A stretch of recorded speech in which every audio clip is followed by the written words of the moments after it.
Okay, we're all set. 6 p.m. has arrived, and I'll call to order this regular meeting of the Finance Organization and Personnel Committee. This meeting is being broadcast live on the City of Keene YouTube channel. The video is also posted on the city website by the end of the next business day, barring any technical difficulties. Copies of the printed agenda are available in the wall pockets just as you enter the meeting room. The public and other city councilors will be recognized to ask questions, make comments on the agenda item under discussion. After being recognized, all remarks are to be made through the chair. I will not recognize an individual a second time until everyone who wishes has had a chance to speak. Anyone who wishes to address the committee is asked to go to one of the microphones in the room, identify themselves by name and address prior to speaking. The written comments from the public will be accepted at the city clerk's office until Tuesday at 1 p.m. We have a quorum, so we'll call this meeting to order. And we were going to have a chime in from Cyberland, but I don't see him yet. You are there. All right. So, Councilor Remy has requested to be allowed to participate remotely. Please state the reason for your request, and unless there is an objection, the request will be granted. Can we turn it up? Okay, he's telling us he's on the West Coast. He's 3 hours earlier than us for work. Mr. Chairman, I can barely hear him. Yeah, I can't imagine people in the back of the room can hear him. And you need to be able to hear him. I don't even think he's...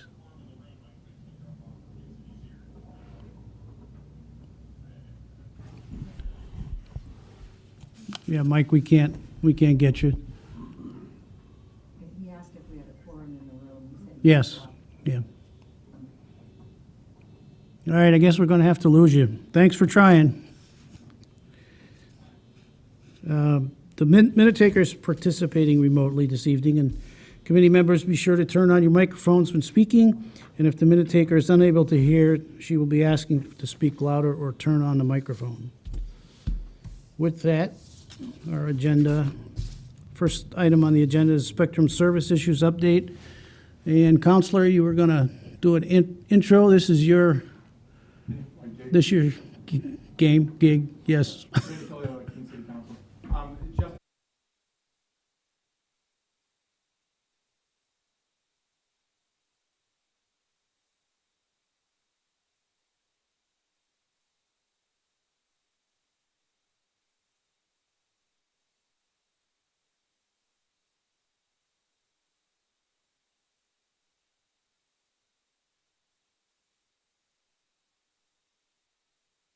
Talking loud enough? I had a few people get a hold of me the last few days that said their systems have been going down. And to Spectrum's credit, I send them an email. They email me right back saying they got my information, and they get a hold of the constituent pretty rapidly. So the communication is going very well. Not everything's fixed yet, which I'm sure they will tell you that it isn't, but the communication is going very well, and I really appreciate Spectrum and how they're handling this. I appreciate it. Thank you. Thank you. Gentlemen, what's new in your world? First, thanks for having us back. As Randy mentioned, we still are going to receive, just like, everywhere else in our company, we do receive inquiries from customers, no matter if the problem is related to our infrastructure or their home. We have been escalating those very quickly and reaching out to people who have been funneling their issues through. Some of the issues have been resolved, and we have a log of each of them. Just from privacy reasons, we won't share names, but we can share things that we've done. We have had some issues that were charter related and that we've worked through and corrected for customers. Things like inside wiring or things like aerial drops that run to homes. Those are things that will wear over time and will happen to anyone. They are subject to weather, they're subject to animal chews and all types of things. We have had recently, more than not, more customer education. So things that were going on in people's homes that were related to them or what they've done, but we're equally there to help. And we will continue to do that. And that's a policy of Charter that we will continue to help our customers. Right, wrong, or indifferent will be out there. Some things I wanted to mention for the council tonight, we've talked about in the early stages around having more people. So we've had a better presence of engineering group in our engineering group overnight, as well as our field operations group. We've put out a different technology we're using, and this is for Keene and company-wide for Charter, where we're doing proactive outreaches to our customers. So I just was with the local team earlier today, and they were sharing with me that we're doing about 5 to 7 jobs a day where we're proactively reaching out to customers based on what our internal tools and telemetry are telling us, and showing impairments where customers may not even notice they're having a problem yet. And that's the level of dedication that we're putting forth from Charter to the city of Keene and all of our customers within Charter, and we're doing this company-wide. And what that does is allows us an opportunity to work with the customer within a negotiated time frame of their choice, within a 1-hour window, to get into their home and address issues that they may not even be seeing at this point. And we've been getting early feedback has been really good, that customers are telling us that, thanks for coming out, I didn't have to call you, and that's something that we're going to continue to operate on our business model for the years to come. Questions, comments from members of the committee? None. Really nobody else in the audience that doesn't want to be here.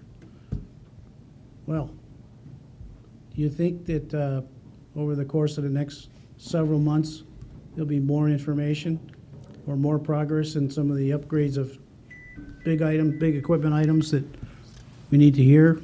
Or can you report on that via our contacts? So I think, we were talking about what 2023 looks like, and I think for this team, if you guys are meeting in session for January, we would be happy to join, and I think we reevaluate after January what our updates look like. I think we have a good handle on what the opportunity was, and I think we've been ahead of that, as well as our communication with like Randy and the team that have come forward to say if there's an issue, they're sharing it. So I think we can reevaluate next month or into January and see how everybody feels at that point. That's good. Yes, ma'am. Rebecca Landry was not able to be here this evening, but she did share that Spectrum has been working with her, and Nick Morton has come in and done some work for us as well, to try to get to the bottom of the issue related to broadcasting quality. And we're making progress, and we just need a bit more time to see if we've resolved all the issues, but we are making progress. And I've asked, just as a follow-up to that, I've asked the team, no matter if it's the Keene City Council's internal equipment, to stay involved until you guys are wrapped up. All right. Yes. I did call yesterday and complain again because I'm still having trouble. So if someone's tried to reach out to me, I haven't received anything, although I did pass the first complaint I passed through Randy, but yesterday I passed through the 800 number. And it's possible I live in an apartment and the 2 below me are vacant, so if they might have tried the wrong door, I don't know, but I would love it if somebody could solve my problems. So what I'll do is when we wrap up here, if you don't mind, I'll hand you my card, and you can email me all your information, and I will have somebody reach out to you in the morning. Thanks.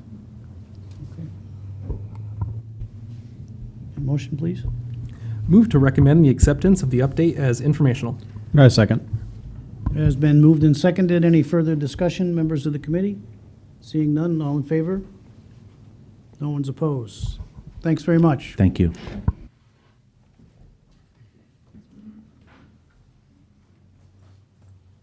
So the second item, we've got a communication from Councilor Williams, and it's an effort to reduce the risk of lead poisoning. Hi. Councilor. Bobby Williams, City Councilor, Ward 2. I wrote a letter to the council because I'd like to start a conversation about what can we do as a city to reduce the risk of lead exposure to children. Lead is an environmental toxin that can have long-term neurological effects on people who are exposed to it. According to the Centers for Disease Control, exposure to lead can seriously harm a child's health, including damage to the brain and nervous system, slowed growth and development, learning and behavioral problems, and hearing and speech problems. Looking at data provided by the New Hampshire Division of Public Health Services, For recent years in Keene, every year there have been from 10 to 14 cases of children under 6 years old diagnosed with elevated blood levels. That is, cases detected where there is more than 5 micrograms of lead per deciliter of blood. That's about half a classroom full of kids every year. I would note that this is the number of cases detected. There are certainly undetected cases out there, as well as cases where children are affected by lead levels lower than the 5 microgram threshold. There's no safe level of lead in children's blood. Within Keene, the highest level of lead exposure can be found on the east side, which is some of our oldest neighborhoods and also a higher proportion of children living in rented houses. Older housing is a risk for lead exposure, primarily due to the presence of dust from lead-based paint in older homes. Lead paint was outlawed in 1978, so any home built before that may have a lead hazard present. My own house on the east side is a relatively new one for the neighborhood. It was built in 1925. For the safety of my family and of those who visit my home, I wanted to know what our lead exposure risk was, so I purchased a lead testing kit over the internet. The cost was $20 for 60 lead testing swabs, which is way more than I needed to find out that there is indeed lead present in my home at several locations. It's a simple test. You run a wet swab over exposed paint, and if lead is present, then the swab changes color.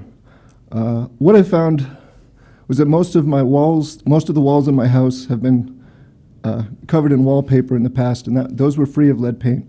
But there was still some lead paint lurking in the basement on one of the door frames. And also in several cases, it was beneath the wooden trim around doorways and windows, including in our bedrooms. While lead paint can be considered contained if it is encapsulated beneath newer paint, the problem is paint, especially trim paint, tends to chip over time as it gets dinged and scuffed through the ordinary process of wear and tear.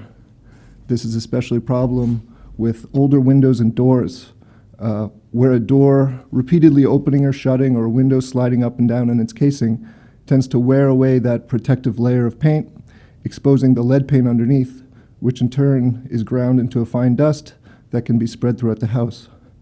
So in a house like mine, it's very important to keep up to date in maintaining the paint on the trim. I think it's fair to say that in the 44 years since lead paint was outlawed, that efforts to remediate this hazard have not been particularly proactive. In real estate, there can be something of a don't ask, don't tell policy surrounding lead paint, where homeowners and landlords stay deliberately ignorant of lead paint risk in their house because to recognize that there is a problem would be to accept liability for it. So the liability gets pushed onto the children who grow up in those houses. If lead poisoning is detected in the blood of a child living in a home, that can trigger building inspections and remediations in a living space, but it's a bit like closing the barn door after the horses escaped. If a child has been detected with lead poisoning, that can create challenges that affect them for the rest of their lives and can create additional costs in our education system, which is a cost passed on to everyone in the form of higher property taxes. In some cases, lead paint remediation can be managed at a relatively low cost through a homeowner keeping up with painting the trim and being conscientious about any renovations that might disturb lead paint. But in other cases, it can be quite expensive, costing tens of thousands of dollars that a building owner doesn't necessarily have on hand to pay for. There are federal and state programs that can help out with the costs, either through providing grants directly or through zero-interest loans that don't have to be paid off until the building is sold. One of the things I think the city can do is to provide public information to building owners in Keene about how to access these grants and provide assistance in applying for them. We can distribute this information through the mail as an insert that comes with people's property tax bills. Another thing we can do is make lead testing kits available for free to any resident in the city who needs one. Knowing is half the battle, and helping people know if they have a lead paint problem is the first step in getting it addressed. For a cost in the low thousands of dollars, potentially funded by grant money, the city can provide testing supplies that will help families take the first step in protecting children from lead hazards. I don't know how you would put a realistic value on a child not growing up with lead poisoning, but I think that however you calculate it, the return on investment would be immense.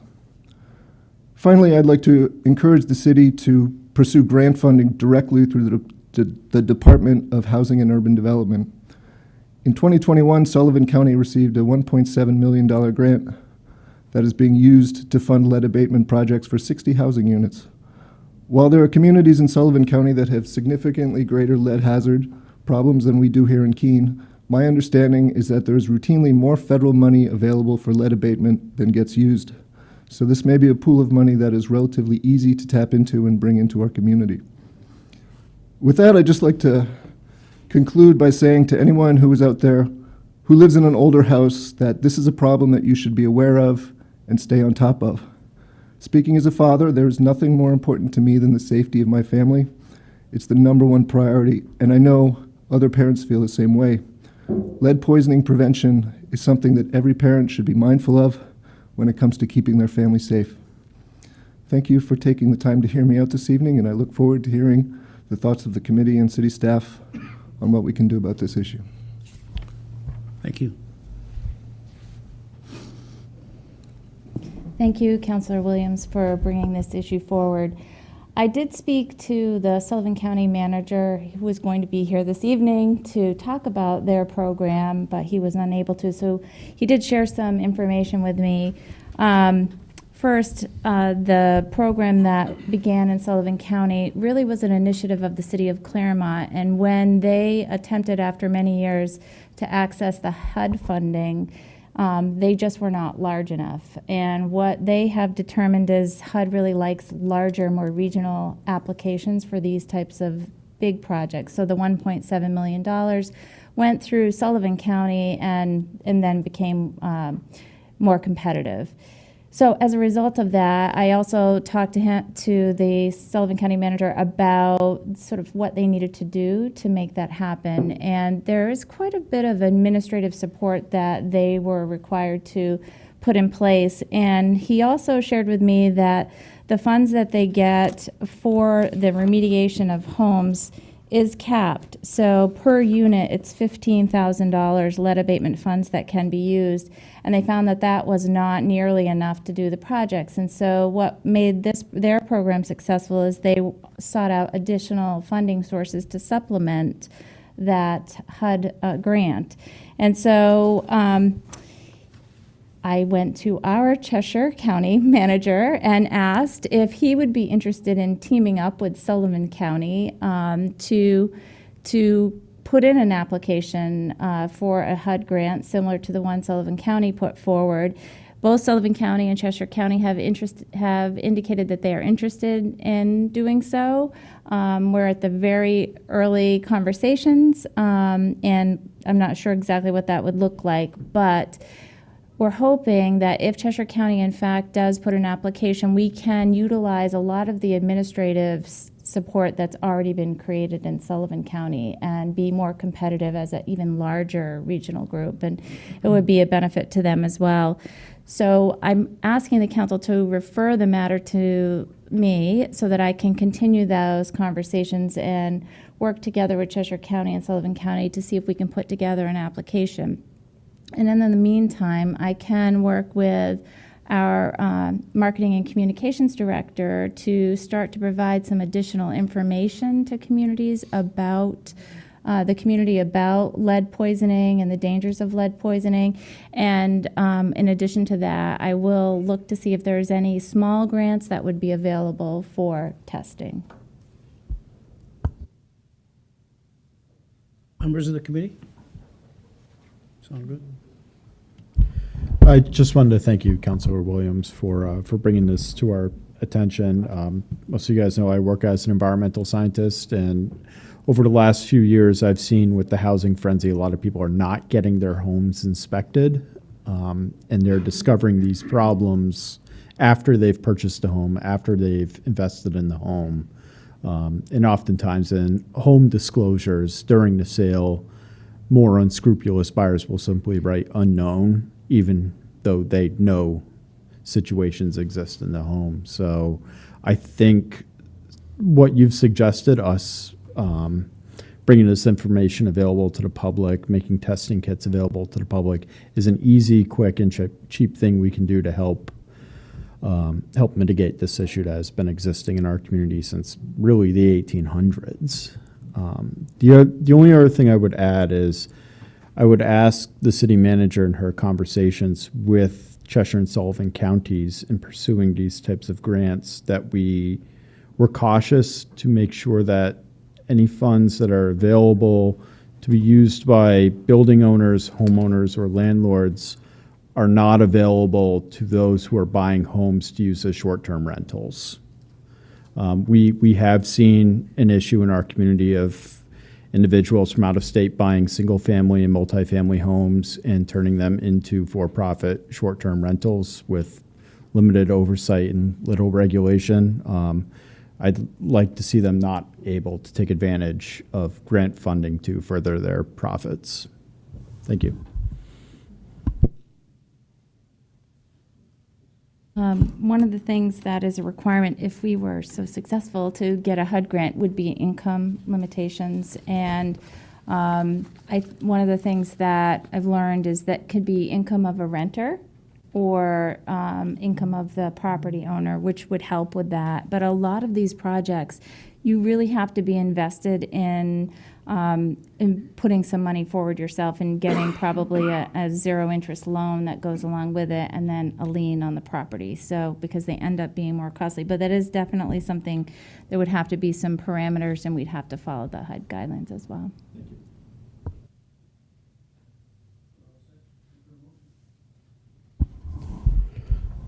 Move to refer the communication regarding reducing the risk of lead paint poisoning to the city manager. Second. Has been moved and seconded. Any further discussion, members of the committee? All those in favor? No one opposed? Thanks, Bobby. Thank you very much. Next item's from the fire department. Lieutenant?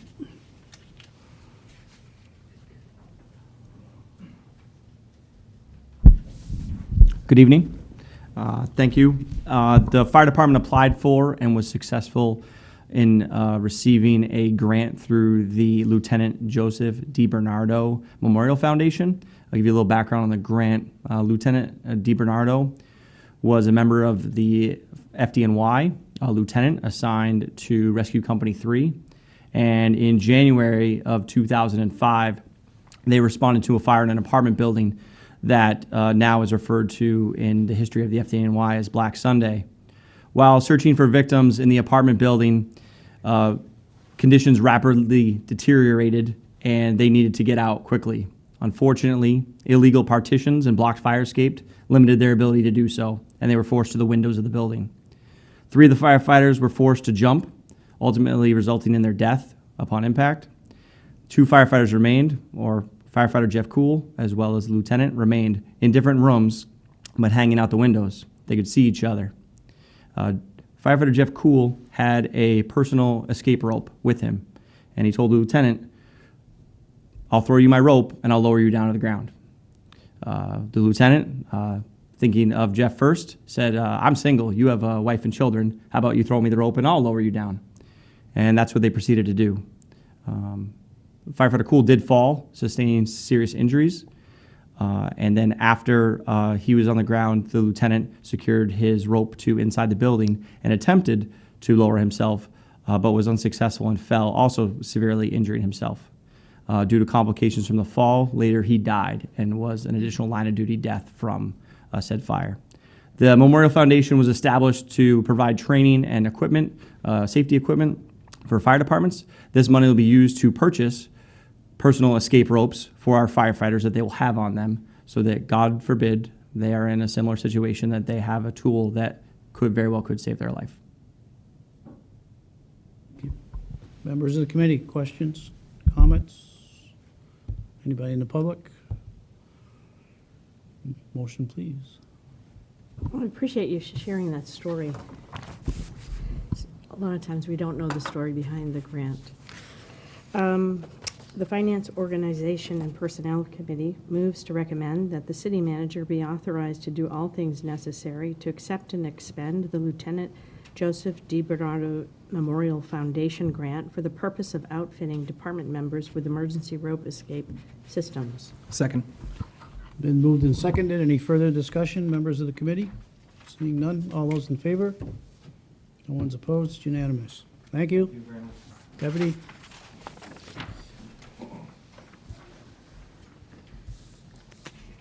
Captain? Good evening.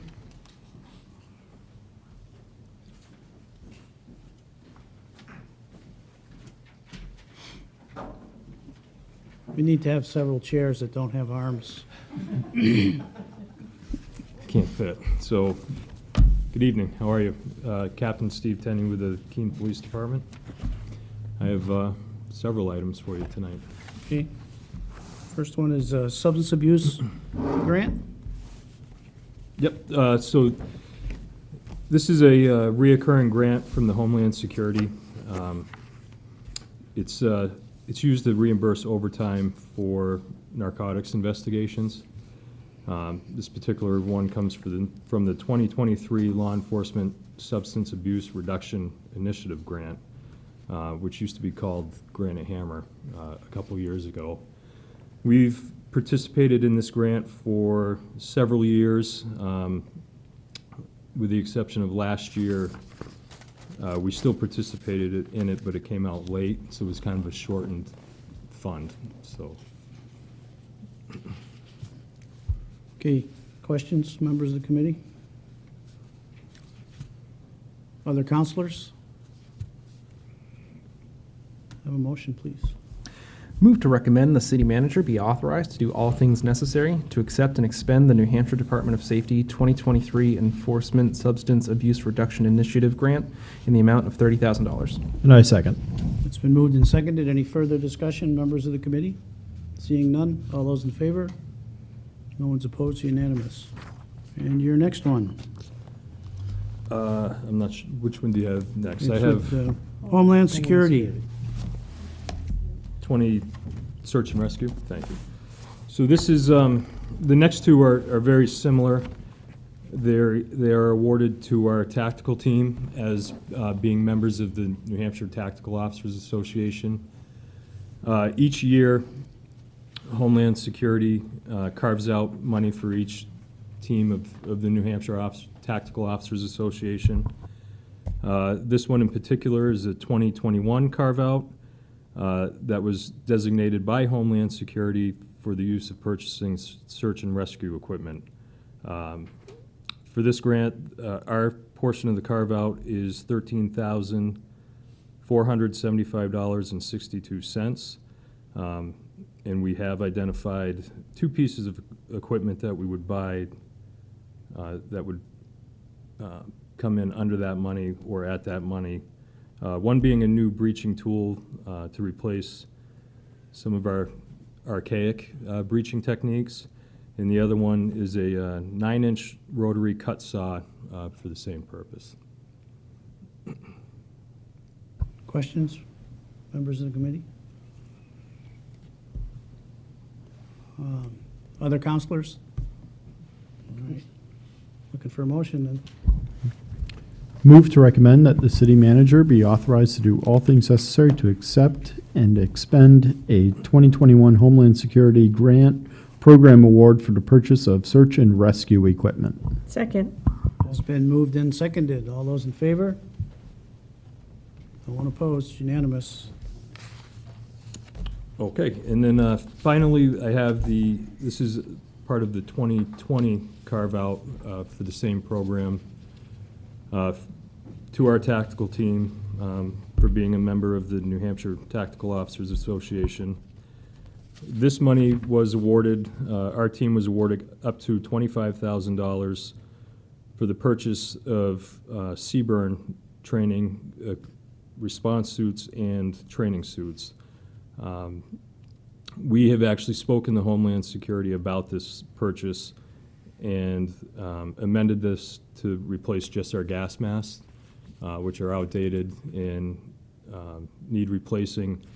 And we have some then we can hand down to regular road officers as well to have them equipped. So this funding would be used for the purchase of 20 new gas masks for the tactical team.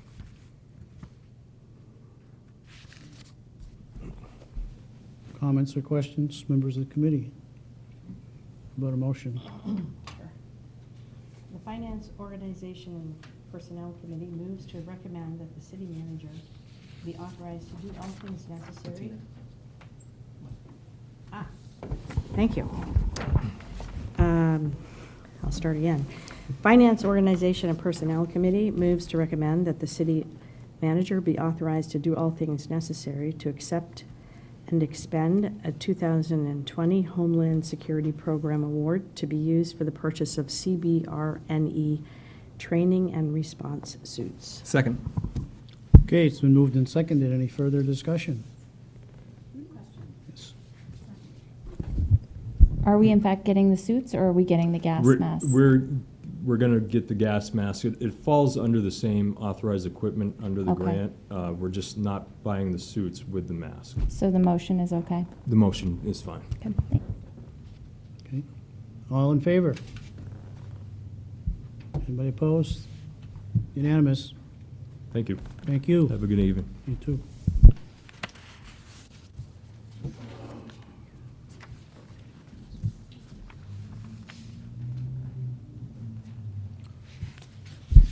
Good evening, Duncan Watson, Assistant Public Works Director, Solid Waste Manager. You taking over for, Oh, we're out of, I'm sorry, I thought I was on. Oh, never mind then.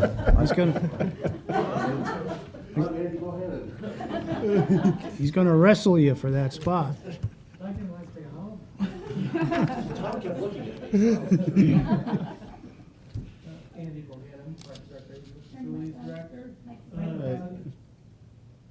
There we go.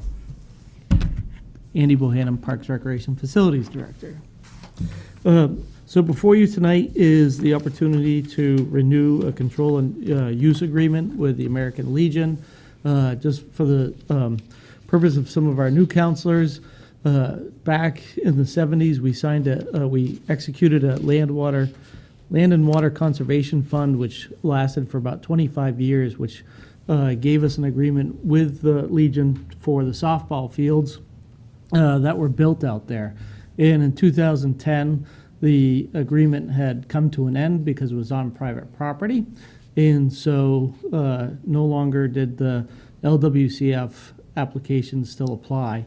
And since then, we have entered into the year agreements at first, and then 3-year agreement, and this last time was a 5-year agreement, which has currently come to an end. And so we'd like to sign another 5-year agreement. However, we would like to, and I've had conversations with the Legion, to change some of the purpose of their complex. So back in the 70s and 80s, when softball was very popular in Keene, and we had about 150 teams total between men's and women's, that is no longer the case. We have about a total of 50 teams total combined between the men's and women's leagues, and the 3 fields, 2 at Wheelock Park and 1 in Swansea, certainly meet their needs. The youth softball programs certainly meet the needs out at Wheelock Park and other fields that we have around town. And so with our soccer numbers this past fall were significantly larger than what they had been in years past. COVID probably played a little bit of part of that, but I think a lot of kids just wanted to get out and play. And on top of the World Cup, certainly the opportunity of soccer is interesting, growing. So we want to change the use of these fields to more of a multi-use facility, which allows for flag football and allows us to do some additional program in the spring and summer as well as the fall. Thanks. Questions, comments from members of the committee? Other city councilors? Motion, please. Move to recommend that the city manager be authorized to do all things necessary to negotiate and execute a control and use agreement between the American Legion Post Number 4 and the city of Keene for the recreational fields located at 797 Court Street.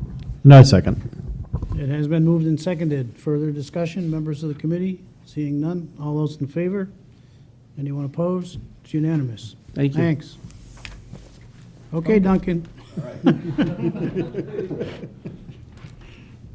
Just love being here so much, so I just wanted to come back, and now I'm in order here. Anyway, I was back before you on October 27th to talk about this very issue, but unfortunately, it was discovered as we were going through the change order process that there had been an administrative error. That was, I own the administrative error, and I had referenced the not correct contract that we're currently operating on. We renewed our contract with EnviroTrack back in July, and that should have been the contract that I was referring to. The amount of the change order that I'm requesting has not changed, but the amount of the contract total for the 3-year contract that we're currently under is a different number than I had represented before when I was before you last time. So all the details of the PFAS work that's needed to be done are the same. It's just correcting an administrative error so that we can get the change order processed. All the funding for this project is coming out of our operating budget. Questions, members of the committee? Other city councilors? Looking for motion? Move to recommend the city manager be authorized to do all things necessary to negotiate and execute change order number 1 with EnviroTrack Environmental Services for additional landfill monitoring services for an amount not to exceed $29,200 for a revised contract total of $100,700. Second.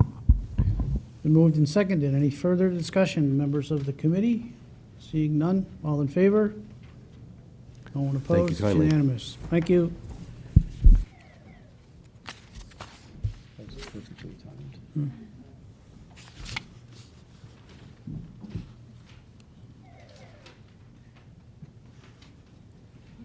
Who's that? Court? Figures. You gotta have, didn't you learn to check those at the door, Colonel? Hey, Brett, it's your turn. Members, my name is Brett Rusnock. I'm a civil engineer with the City of Keene Public Works Department. In 2018, the city submitted a Transportation Alternatives Program grant to the New Hampshire Department of Transportation. This was for the Marlborough Street Corridor Improvements Project. This is a complete streets project that will repave the surface of Marlborough Street. It will provide traffic calming and dedicated bike lanes. It will add pedestrian crosswalks and lighting. And most importantly, it will establish a formal connection between Marlborough Street and the Industrial Heritage Trail through the Public Works Complex. In 2019, we were awarded the grant for this project, and we executed a contract with Du Bois & King to design the work. Earlier this year, Du Bois & King submitted the preliminary design submission to the NHDOT, and the NHDOT approved that submission in June of this year. Now, as we enter the final design phase, we identified additional effort that was not included in the original contract. And that effort includes detailed right-of-way survey to establish easements needed to build the trail connector piece, and detail of features that were added during the preliminary design phase, some of which were added by the NHDOT. It requires reestablishment of survey control, some of which was disturbed during the 2020 utility project on Marlborough Street. And finally, it requires a presentation to the Estimate Review Committee at the NHDOT. And because the current project estimate is above the original grant funding amount, that's a necessary step to expand the grant funding. So this design contract is 100% funded by the city. However, the construction and construction oversight will be 20% city and 80% federal funding. Questions? No? When are we looking at the paving work? So we're pushing hard for 2023 construction for this project. We're hoping to submit the package to the DOT by February, and Their review schedule is a little bit unpredictable, so it's going to be in their hands as to whether or not we can do it this year. If not, 2023. So if not 23, then 24. Okay, thank you. Motion? You all set? Well, hang on, I'm sorry. Other counselors? Nope. I guess we can do a motion now.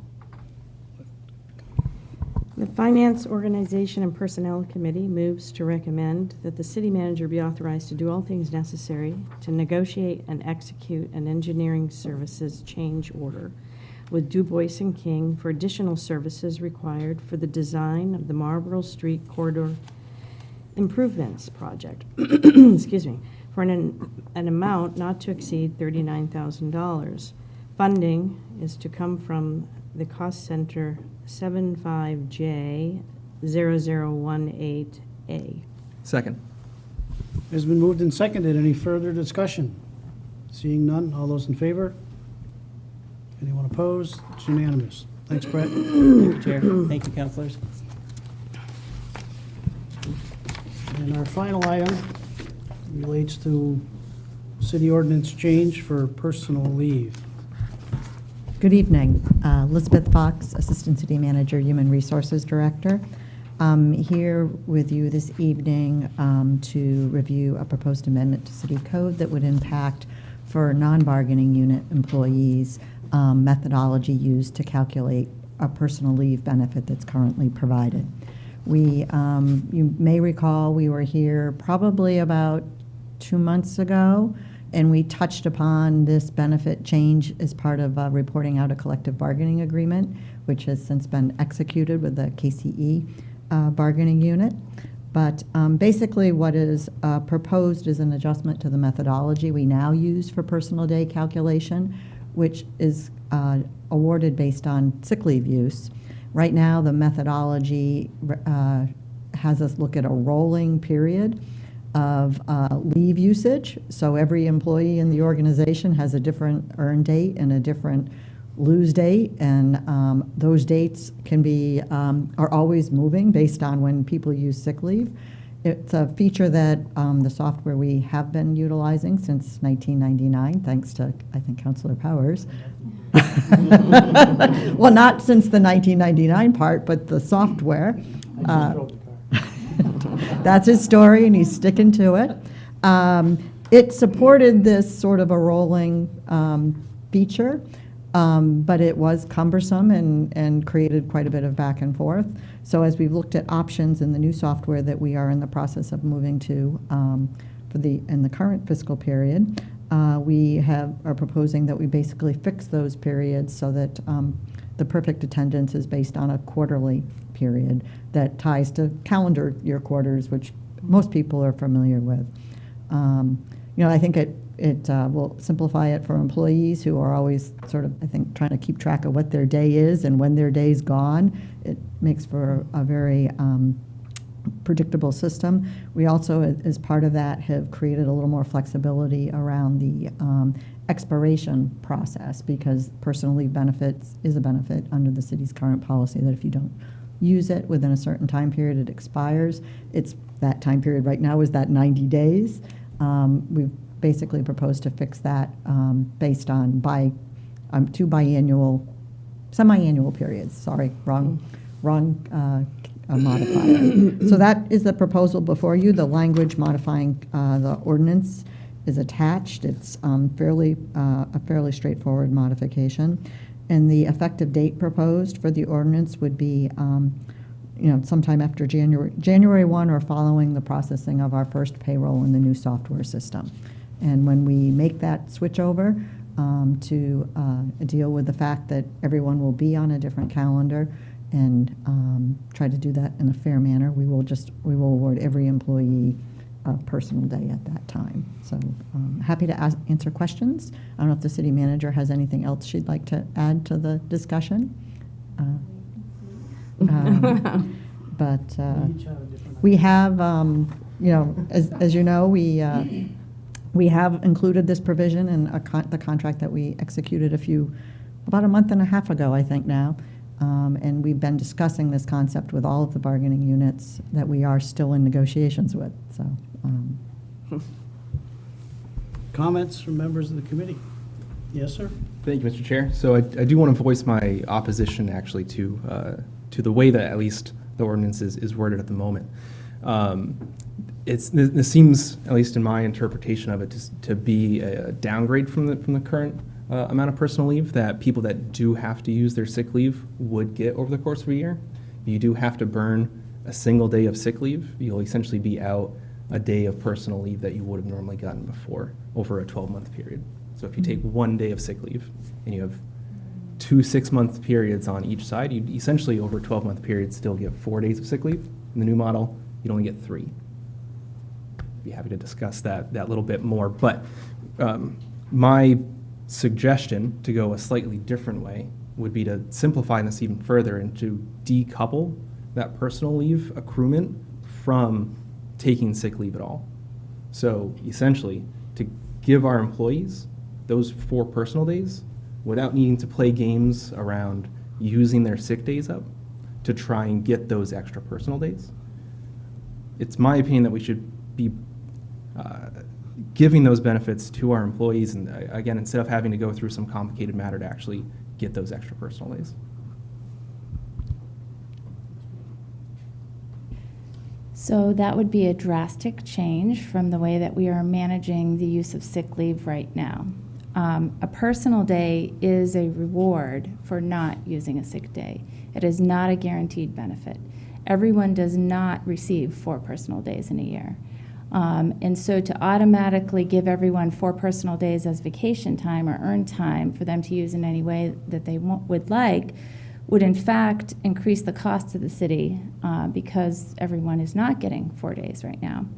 It also takes away the incentive, and personal days were put in place to incentivize perfect attendance.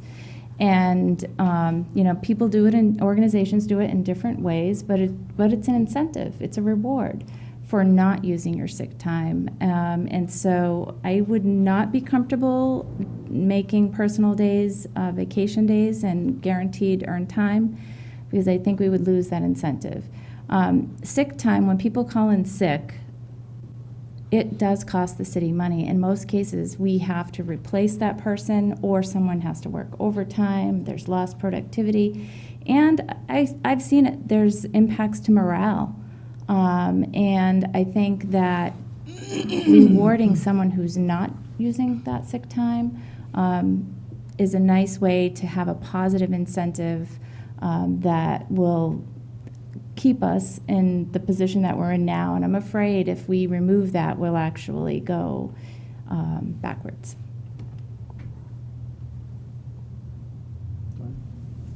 Question for the city manager. Yeah. Can an individual use their vacation time in place of a sick day? Certainly, they can choose to use a vacation day, and I will do that often, but I'm not guaranteed my personal days. And so if I use my vacation time, I can get my personal day. But if I'm using my sick time and I'm calling in sick, so if I have a doctor's appointment and I need to be out for 3 hours, I can use 3 hours of sick time, vacation time instead of sick time. So again, I guess I'm going back to the idea of trying to game the system. Why play the games around how we're using those 4 days? Because sorry, go ahead. Go ahead. Because some people treat sick days as vacation days. And I think that it's difficult for us to manage that. You know, we look for patterns in abuse of sick time where, someone might call in every single time their boss is in the office sick. Or someone is calling in on Fridays, or someone is, we look for those types of abuses to the system, and then we work with the supervisor. But to change a personal day into a vacation day completely removes the purpose of those days. They were meant for an incentive.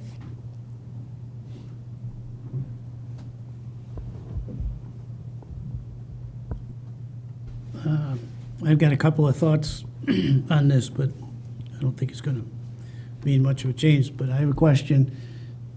This is the second item, I think, that we've had to change because of the software. Isn't that true? And we recently changed something because new software wouldn't do it. I think the last code change I was here on didn't relate to the software. I probably talked about the fact that we were in the process, we were beginning to identify things that Yep. were in the organization that were going to require adjustment, just like whenever we make a system change, we Yeah, I guess frequently I'm have to not necessarily adjust. saying it had to do with personnel, but I thought it was something Yeah. else that was, I thought, significant how we changed the way we do business because the software wouldn't do it. So I'm going to say that I am trying to standardize things. And this rolling tracking is difficult for software or a human to keep track of. And so I think that, the more things that we can do and clean up as we move into the new software system and standardize across the board, we are looking to eliminate possibilities of human error between departments and entering of payroll. Good idea. Well, I'm accustomed, and I think your basic pay entry date, that's the trigger, and kind of worked up until now. The software seems to have found that problematic, but at any rate. And you don't want to talk about earn time, do you? Oh, okay. That was going to be my suggestion. Change everything to earn time, and you only get this much, and if you want to use it all up, go ahead and Right, use it up. Okay, No, I'm if you, sorry. I will respond to that.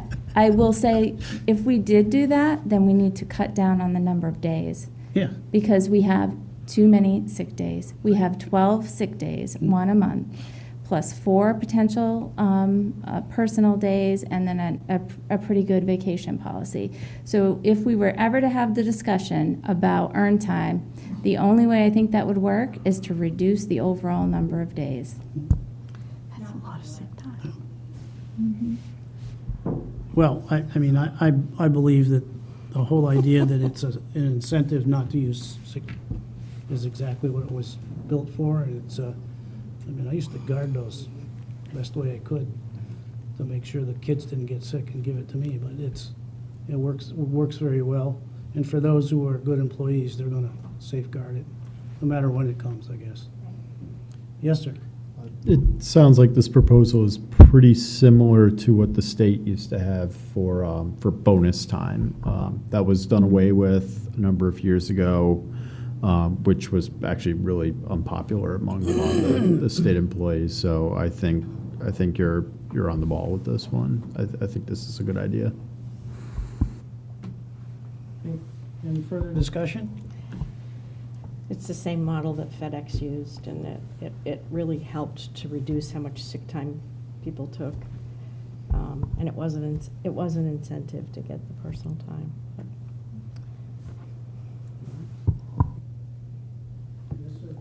Just one final comment before I make the motion. So I do plan on still opposing the motion again as written, although I will make it. Because the way that I'm looking at the new model that's proposed here versus the old model, it seems to me as though it is a potential reduction for some individuals for their personal time. If I myself had something like that coming down from my leadership teams, I would be upset personally. And so I feel as though I need to voice that opinion for the people that work here, that they could potentially be missing out on personal days. So that's why I'll be voting against this.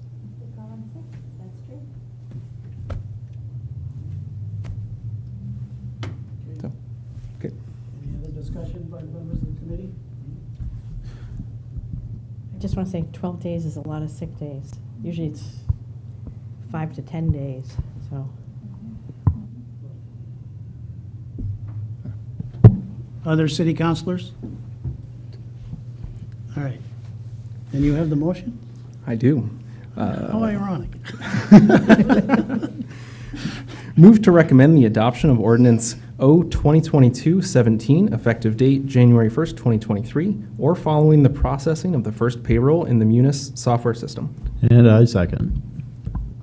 Any further discussion with members of the committee? Seeing none, all those in favor? Opposed? Almost unanimous. Thank you very much. That's it. Adjourned. Thank you all.